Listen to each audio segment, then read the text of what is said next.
شروع اللہ کا نام لے کر جو بڑا مہربان نہایت رحم والا ہے۔ اور کیا تمہیں موسیٰ کے حال کی خبر ملی ہے؟ جب انہوں نے آگ دیکھی تو اپنے گھر والوں سے کہا کہ تم یہاں ٹھہرو، میں نے آگ دیکھی ہے، میں وہاں جاتا ہوں، شاید اس میں سے میں تمہارے پاس انگارہ لاؤں یا آگ کے مقام سے اپنا رستہ معلوم کر سکوں۔ پھر جب وہ وہاں پہنچے تو آواز آئی کہ اے موسیٰ، میں تو تمہارا پروردگار ہوں، تو اپنے جوتے اتار دو، تم یہاں پاک میدان یعنی طوا میں ہو، اور میں نے تم کو منتخب کر لیا ہے، تو جو حکم دیا جائے اسے سنو۔ بے شک میں ہی اللہ ہوں، میرے سوا کوئی معبود نہیں، تو میری عبادت کیا کرو اور میری یاد کے لیے نماز پڑھا کرو۔ قیامت یقیناً آنے والی ہے، میں چاہتا ہوں کہ اس کے وقت کو پوشیدہ رکھوں تاکہ ہر شخص جو کوشش کرے اس کا بدلہ پائے، تو جو شخص اس پر ایمان نہیں رکھتا اور اپنی خواہش کے پیچھے چلتا ہے، کہیں تم کو اس کے یقین سے روک نہ دے، تو اس صورت میں تم ہلاک ہو جاؤ۔ اور اے موسیٰ، یہ تمہارے داہنے ہاتھ میں کیا ہے؟ انہوں نے کہا یہ میری لاٹھی ہے، اس پر میں ٹیک لگاتا ہوں اور اس سے اپنی بکریوں کے لیے پتے جھاڑتا ہوں، اور اس میں میرے اور بھی کئی فائدے ہیں۔ فرمایا کہ موسیٰ اسے زمین پر ڈال دو، تو انہوں نے اس کو ڈال دیا اور وہ یکا یک سانپ بن کر دوڑنے لگا۔ فرمایا کہ اسے پکڑ لو اور ڈرنا مت، ہم اس کو ابھی اس کی پہلی حالت پر لوٹا دیں گے، اور اپنا ہاتھ اپنی بغل میں دبا لو کہ وہ کسی عیب و بیماری کے بغیر سفید چمکتا دمکتا نکلے گا۔ یہ دوسری نشانی ہے تاکہ ہم تمہیں اپنے بڑے بڑے نشانات دکھائیں۔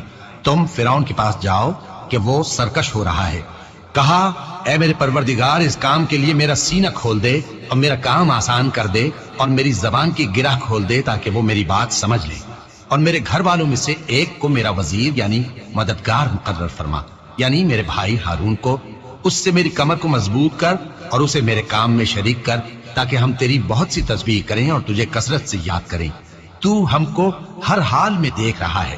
فرمایا موسیٰ، تمہاری دعا قبول کی گئی، اور ہم نے تم پر ایک بار اور بھی احسان کیا تھا جب ہم نے تمہاری والدہ کو الہام کیا تھا جو تمہیں بتایا جاتا ہے، وہ یہ تھا کہ اسے یعنی موسیٰ کو صندوق میں رکھو، پھر اس صندوق کو دریا میں ڈال دو، تو دریا اس کو کنارے پر ڈال دے گا، اور میرا اور اس کا دشمن اسے اٹھا لے گا۔ اور موسیٰ، میں نے تم پر اپنی طرف سے محبت ڈال دی، اور اس لیے کہ تم میرے سامنے پرورش پاؤ۔ جب تمہاری بہن وہاں فرعون کے ہاں گئی اور کہنے لگی کہ میں تمہیں اس کا پتہ دوں جو اس کو پالے پوسے، تو اس طریق سے ہم نے تم کو تمہاری ماں کے پاس پہنچا دیا تاکہ ان کی آنکھیں ٹھنڈی ہوں اور وہ رنج نہ کریں۔ اور تم نے ایک شخص کو مار ڈالا تھا تو ہم نے تم کو غم سے نجات دی، اور ہم نے تمہاری کئی بار آزمائش کی، پھر تم کئی سال اہل مدین میں ٹھہرے رہے۔ پھر اے موسیٰ، تم ایک اندازے پر آ پہنچے، اور میں نے تم کو اپنے کام کے لیے بنایا ہے، تو تم اور تمہارا بھائی دونوں ہماری نشانیاں لے کر جاؤ، اور میری یاد میں سستی نہ کرنا۔ دونوں فرعون کے پاس جاؤ کہ وہ سرکش ہو رہا ہے، اور اس سے نرمی سے بات کرنا، شاید وہ غور کرے یا ڈر جائے۔ دونوں کہنے لگے کہ اے ہمارے پروردگار، ہمیں خوف ہے کہ وہ ہم پر زیادتی کرنے لگے یا زیادہ سرکش ہو جائے۔ اللہ نے فرمایا کہ ڈرو مت، میں تمہارے ساتھ ہوں کہ سنتا اور دیکھتا ہوں۔ اچھا، تو اس کے پاس جاؤ اور کہو کہ ہم آپ کے پروردگار کے بھیجے ہوئے ہیں، تو بنی اسرائیل کو ہمارے ساتھ جانے کی اجازت دیجیے اور انہیں عذاب نہ کیجیے۔ ہم آپ کے پاس آپ کے پروردگار کی طرف سے نشانی لے کر آئے ہیں، اور جو ہدایت کی بات مانے اس کو سلامتی ہو۔ ہماری طرف یہ وحی آئی ہے کہ جو جھٹلائے اور منہ پھیرے اس کے لیے عذاب تیار ہے۔ غرض موسیٰ اور ہارون فرعون کے پاس گئے، اس نے کہا کہ موسیٰ، تمہارا پروردگار کون ہے؟ کہا کہ ہمارا پروردگار وہ ہے جس نے ہر چیز کو اس کی شکل و صورت بخشی، پھر راہ دکھائی۔ کہا تو پہلی قوموں کا کیا حال ہوا؟ فرمایا کہ ان کا علم میرے پروردگار کو ہے جو کتاب میں لکھا ہوا ہے۔ میرا پروردگار نہ چوکتا ہے نہ بھولتا ہے۔ وہ وہی تو ہے جس نے تم لوگوں کے لیے زمین کو فرش بنایا اور اس میں تمہارے لیے رستے بنا دیے اور آسمان سے پانی برسایا، پھر اس سے مختلف نباتات پیدا کی کہ خود بھی کھاؤ اور اپنے مویشیوں کو بھی چراؤ۔ بے شک ان باتوں میں عقل والوں کے لیے بہت سی نشانیاں ہیں۔ اسی زمین سے ہم نے تم کو پیدا کیا اور اسی میں ہم تمہیں لوٹائیں گے، اور اسی سے ہم تمہیں دوسری دفعہ نکالیں گے۔ اور ہم نے فرعون کو اپنی سب نشانیاں دکھائیں، مگر وہ تکذیب اور انکار ہی کرتا رہا۔ کہنے لگا کہ موسیٰ، کیا تم ہمارے پاس اس لیے آئے ہو کہ اپنے جادو کے زور سے ہمیں ہمارے ملک سے نکال دو؟ تو ہم بھی تمہارے مقابل ایسا ہی جادو لائیں گے، تو ہمارے اور اپنے درمیان ایک وقت مقرر کر لو کہ نہ تو ہم اس کے خلاف کر رہے ہیں اور نہ تم، اور یہ مقابلہ ایک ہموار میدان میں ہوگا۔ موسیٰ نے کہا کہ آپ کے لیے یوم زینت کا وعدہ ہے، اور یہ کہ لوگ اس روز دن چڑھے اکٹھے ہو جائیں۔ تو فرعون لوٹ گیا اور اپنے سامان جمع کر کے پھر آیا۔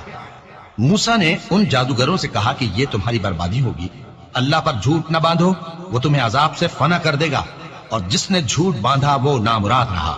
تو وہ باہم اپنے معاملے میں جھگڑنے اور چپکے سرگوشی کرنے لگے، کہنے لگے یہ دونوں جادوگر ہیں، چاہتے ہیں کہ اپنے جادو کے زور سے تم کو تمہارے ملک سے نکال دیں اور تمہارے بہترین مذہب کو نابود کر دیں، تو تم جادو کا سامان اکٹھا کر لو اور پھر قطار باندھ کر آؤ، آج جو غالب رہا وہی کامیاب ہوا۔ جادوگر بولے کہ موسیٰ، یا تو تم اپنی چیز ڈالو یا ہم اپنی چیزیں پہلے ڈالتے ہیں۔ موسیٰ نے کہا بلکہ تم ہی پہلے ڈالو۔ جب انہوں نے چیزیں ڈالی تو یکا یک ان کی رسیاں اور لاٹھیاں موسیٰ کے خیال میں ایسی آنے لگی کہ وہ میدان میں ادھر ادھر دوڑ رہی ہیں۔ اس وقت موسیٰ نے اپنے دل میں خوف محسوس کیا۔ ہم نے کہا خوف نہ کرو، بلا شبہ تم ہی غالب رہو گے، اور جو چیز یعنی لاٹھی تمہارے داہنے ہاتھ میں ہے اسے ڈال دو، کہ جو کچھ انہوں نے بنایا ہے اس کو وہ نگل جائے گی۔ جو کچھ انہوں نے بنایا ہے یہ تو جادوگروں کے ہتھ کنڈے ہیں، اور جادوگر جہاں بھی جائے کامیاب نہیں ہوگا۔ اس پر جادوگر سجدے میں گر پڑے، کہنے لگے کہ ہم موسیٰ اور ہارون کے پروردگار پر ایمان لائے۔ فرعون بولا کہ پیشتر اس کے کہ میں تمہیں اجازت دوں تم اس پر ایمان لے آئے، بے شک یہ تمہارا بڑا یعنی استاد ہے جس نے تم کو جادو سکھایا ہے، سو میں تمہارے ہاتھ اور پاؤں مخالف سمت سے کٹوا دوں گا اور تم کو کھجوروں کے تنوں پر سولی چڑھوا دوں گا، اور تم کو معلوم ہوگا کہ ہم میں سے کس کا عذاب زیادہ سخت اور دیر تک رہنے والا ہے۔ انہوں نے کہا کہ جو دلائل ہمارے پاس آ گئے ہیں ان پر اور جس نے ہم کو پیدا کیا ہے اس پر ہم آپ کو ہرگز ترجیح نہیں دیں گے، تو آپ کو جو حکم دینا ہو دے دیجئے، اور آپ جو حکم دے سکتے ہیں وہ صرف اسی دنیا کی زندگی میں دے سکتے ہیں۔ ہم تو اپنے پروردگار پر ایمان لے آئے تاکہ وہ ہمارے گناہوں کو معاف کرے، اور اسے بھی جو آپ نے ہم سے زبردستی جادو کرایا، اور اللہ سب سے اچھا ہے اور ہمیشہ باقی رہنے والا ہے۔ جو شخص اپنے پروردگار کے پاس گناہگار ہو کر آئے گا تو اس کے لیے جہنم ہے جس میں نہ وہ مرے گا نہ جیے گا، اور جو اس کے روبرو ایماندار ہو کر آئے گا اور عمل بھی نیک کیے ہوں گے تو ایسے لوگوں کے لیے اونچے اونچے درجے ہیں، یعنی ہمیشہ رہنے کے باغ جن کے نیچے نہریں بہ رہی ہیں، ہمیشہ ان میں رہیں گے، اور یہ اس شخص کا بدلہ ہے جو پاک ہوا۔ اور ہم نے موسیٰ کی طرف وہی بھیجی کہ ہمارے بندوں کو راتوں رات نکال لے جاؤ، پھر ان کے لیے سمندر میں لاٹھی مار کر خشک رستہ بنا دو، پھر تم کو نہ فرعون کے آ پکڑنے کا خوف ہوگا اور نہ غرق ہونے کا ڈر۔ پھر فرعون نے اپنے لشکروں کے ساتھ ان کا تعاقب کیا تو سمندر کی موجوں نے ان پر چڑھ کر انہیں ڈھانک لیا، یعنی ڈبو دیا، اور فرعون نے اپنی قوم کو گمراہ کر دیا اور سیدھے رستے پر نہ ڈالا۔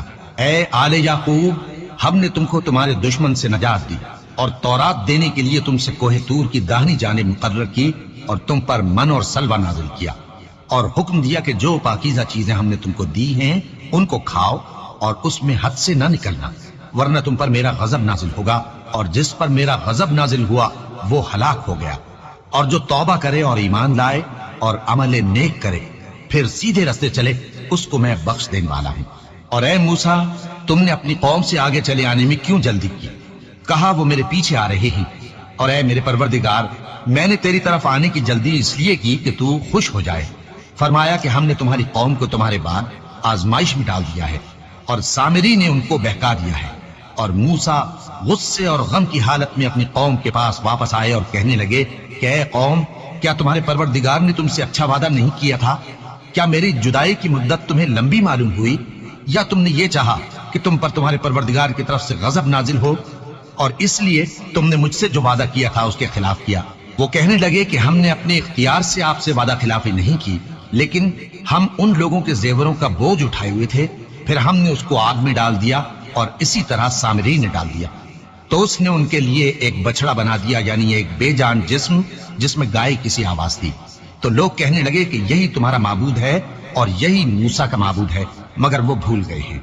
تو کیا یہ لوگ نہیں دیکھتے کہ وہ ان کی کسی بات کا جواب نہیں دیتا اور نہ ان کے نقصان اور نفع کا کچھ اختیار رکھتا ہے؟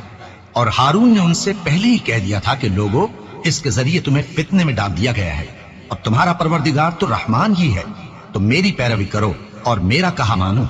وہ کہنے لگے کہ جب تک موسیٰ ہمارے پاس واپس نہ آئے ہم تو اس کی پوجا پر قائم رہیں گے۔